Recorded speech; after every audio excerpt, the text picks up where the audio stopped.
Alright, it's me, Ate Alex Jan TV, once again, cooking with love. Yung recipe natin ngayon guys is gumawa ako ng bechamel. Sa Pilipinas ito ay carbonara. Yan. So, syempre, nandun na sa loob yung ingredients, masyadong mahaba kasi. Ang laman yan sa loob guys ay beef. Grind beef. Tapos nilagyan ko siya ng sauce. Gumawa ako ng white sauce. Ayan. Cheese, of course. Then, yung macarona, o diba? Yan. And, ang partner niyan palagi ay meron siyang ganyan.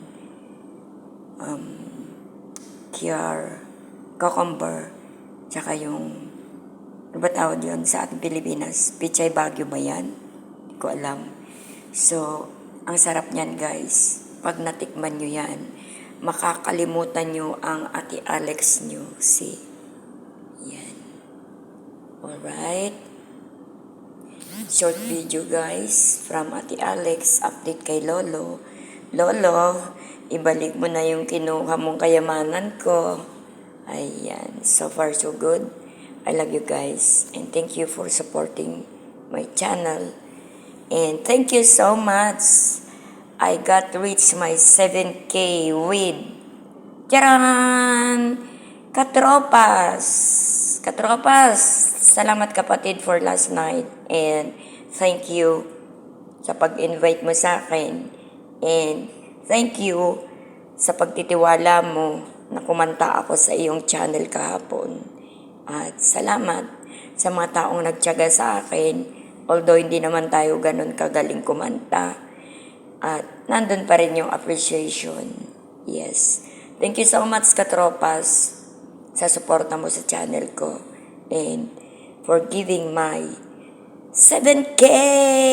Yuhuu! Ayan. Thank you so much also to Ate Alex. To Ate Ali. Correction. Ate Ali Philcan Vlog. Ayan.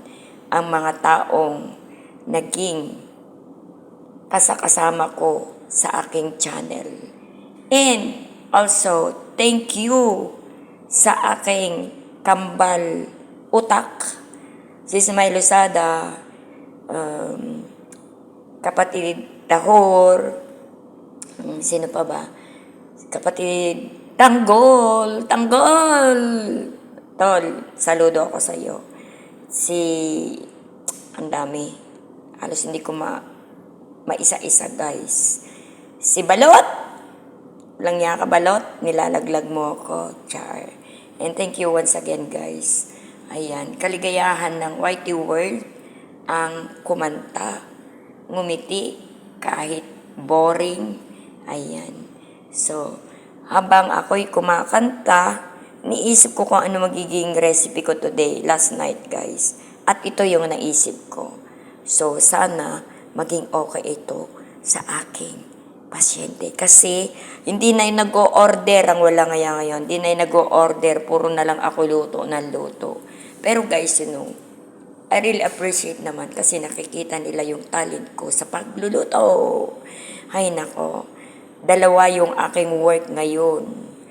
Isang taga-turok at isang tagapag-alaga. Ayan, see?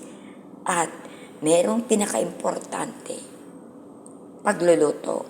Sa isang babae daw, ang sabi ng nanay ko, hindi lang pagme-makeup marunong, kailangan pinakamagaling sa luto para daw hindi iwanan.